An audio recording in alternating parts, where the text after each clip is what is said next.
Assalamualaikum warahmatullahi wabarakatuh.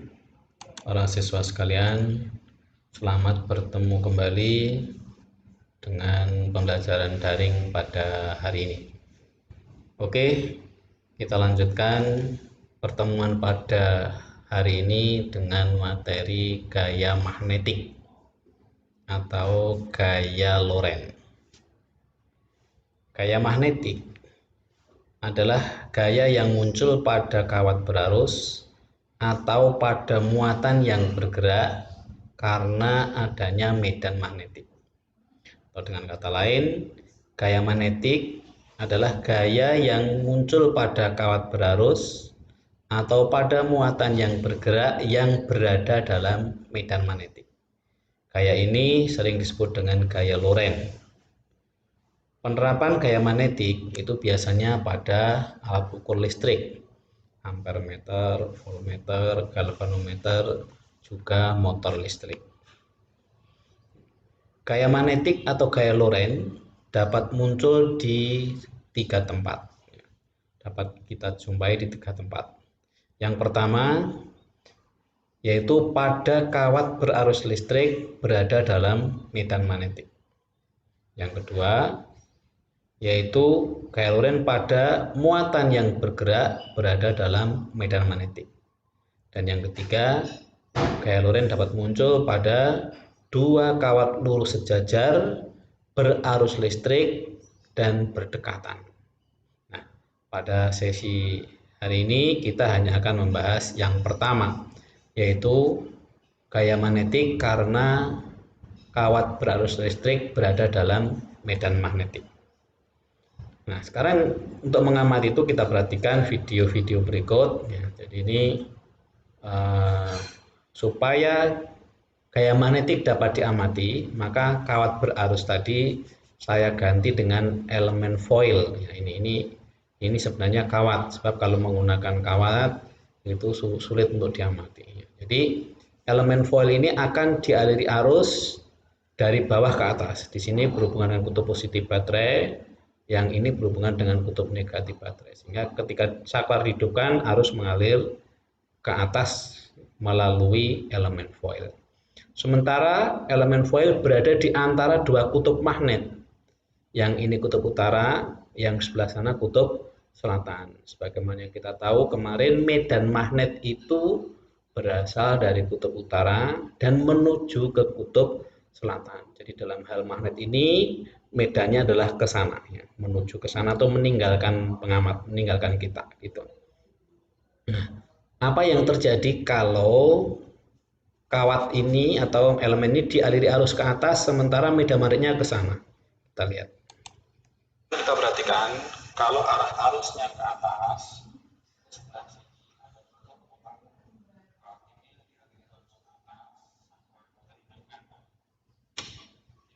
ya, gaya Lorentz-nya ke kiri ternyata. Sekarang kalau kita balik arusnya ke bawah, jadi kawat iwil ini akan dialiri arus ke bawah. Di sini tetap ada kutub utara, di sana ada kutub selatan magnet, sehingga medan magnetnya ke sana, meninggalkan kita.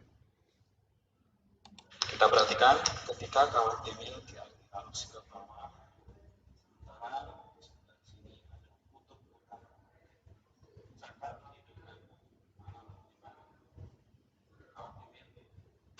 ya, ke kanan. Ternyata email mendapat gaya, email atau elemen foil mendapat gaya Lorentz ke kanan. Kita lanjutkan kalau kutubnya kita balik, ya. Yang ini kutub selatan, yang seberang sana kutub utara, sehingga medan magnetnya menuju ke sini, mendekati kita, Ya. Arus pada kawat email ke atas dulu. Sekarang kita perhatikan bagaimana kalau arus pada kawat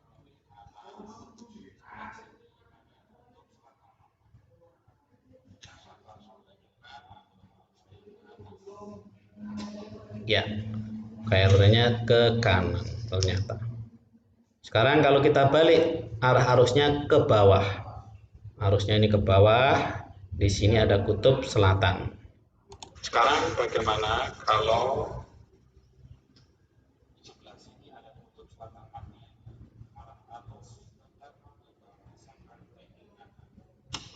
Ya, ke kiri ya. Jadi kalau medan magnetnya ke sini, arusnya ke bawah, maka gaya lorentnya ke kiri. Maka dari uraian tadi kita ulas sebentar ya. Gaya lorent pada kawat berarus yang berada dalam medan magnet ya. Kita lihat ini ya. Kawat berada di antara dua kutub magnet. N ini kutub utara, S ini south kutub selatan, berarti garis gaya magnetnya, medan magnetnya ke sana ya.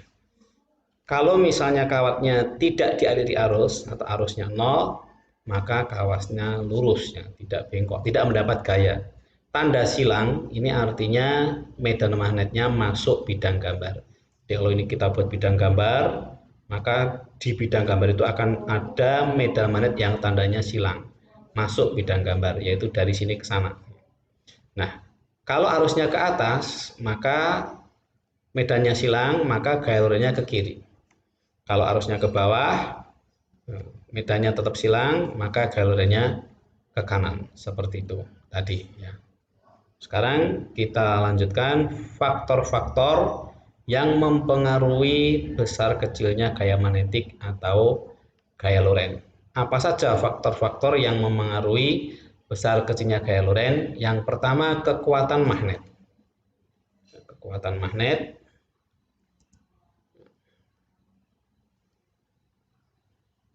Kekuatan magnet ya, kita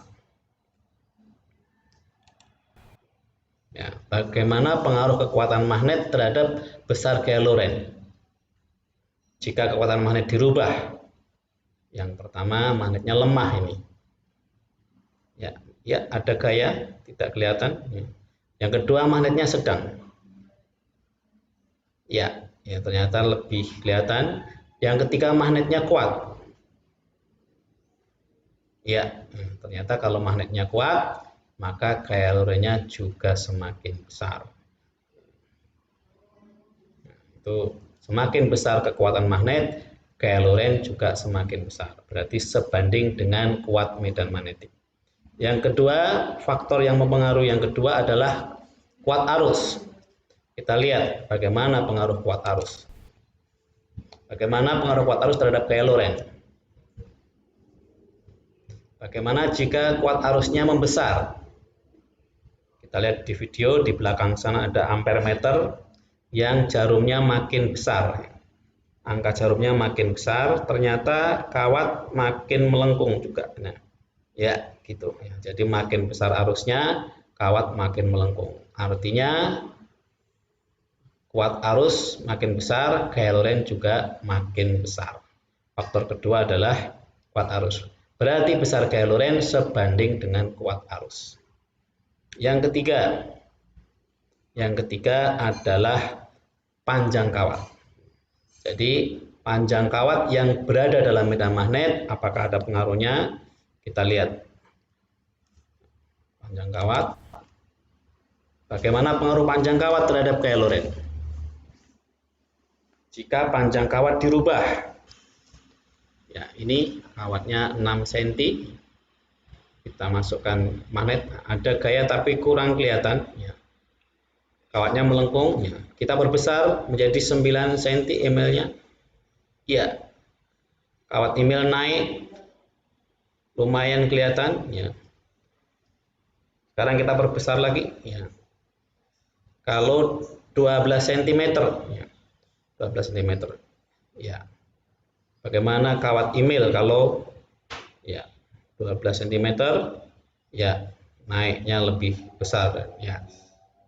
Sekarang kita perpanjang lagi kalau kawatnya 15 cm ya, bagaimana kalau kawatnya 15 cm ya, ternyata gaya naiknya kawat sangat besar iya, seperti itu. Berarti gaya lorent sebanding dengan panjang kawat. Ternyata semakin panjang kawatnya, semakin besar pula gaya magnetiknya. Itu yang ketiga. Yang keempat, posisi kawat. Jadi kawat dalam hal ini digambarkan oleh elemen foil. Ini kita letakkan di medan magnet, tapi sudutnya berubah-ubah. Ya. Kita lihat. Bagaimana pengaruh posisi kawat terhadap medan magnetik? Jika sudut antara panjang kawat terhadap medan dirubah,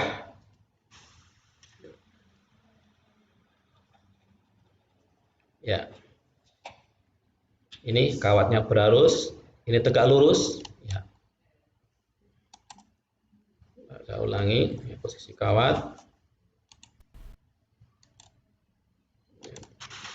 ya, tegak lurus seperti itu. Kalau sejajar ini, ya, sejajar lurus, tegak lurus mendapat gaya, kalau sejajar tidak mendapat gaya. Nah, kalau tegak lurus mendapat gaya, kalau sejajar tidak mendapat gaya. Berarti semakin jika panjang antara kawat dengan medan tegak lurus, maka saya ulangi, jika antara panjang kawat tegak lurus, maka gayanya maksimum. Jika panjang kawat dengan medan sejajar, maka gayanya minimum. Sehingga ini artinya semakin besar sudutnya, maka gaya lurusnya semakin besar sesuai dengan fungsi sinus. Kalau tegak lurus maksimum, kalau sejajar minimum, berarti itu fungsi sinus. Maka besar gaya magnetik dipengaruhi oleh 4 faktor tadi, ya. Yang pertama, kekuatan magnet. Semakin besar kekuatan magnet, semakin besar juga gaya Lorentz. Yang kedua, kuat arus. Semakin besar kuat arus, semakin besar gaya Lorentz. Yang ketiga, panjang kawat. Semakin panjang kawat yang berada dalam medan, semakin besar juga gaya Lorentz. Dan yang keempat adalah posisi kawat atau sinus sudut antara I dengan B.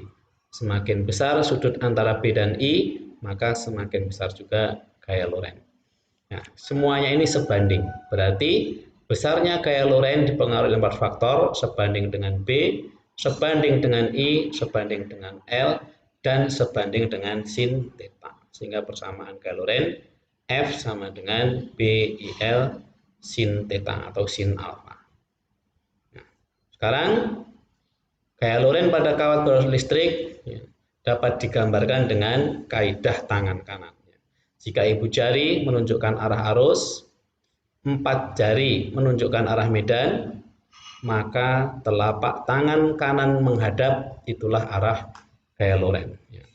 Jadi kalau ini menunjukkan arus, ya, ini menunjukkan arus, kemudian ini menunjukkan medan, maka kemana telapak tangan menghadap, ini adalah gaya Lorentz-nya.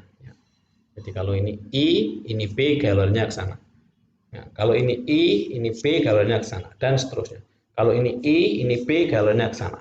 Jadi galon itu sesuai dengan kaidah tangan kanan Lorentz. Persamanya FL atau F Lorentz sama dengan BIL sinus alfa. Demikian barangkali pertemuan pada hari ini. Mudah-mudahan ada manfaatnya. Kita ingat bahwa gaya Lorentz tergantung dari 4 faktor. Yang pertama adalah kekuatan magnet, B, satuannya Tesla. Kemudian kuat arus, satuannya ampere. Panjang kawat, satuannya meter, dan sin alfa. Alfa adalah sudut antara I dengan B. Sekian dari saya. Assalamualaikum warahmatullahi wabarakatuh.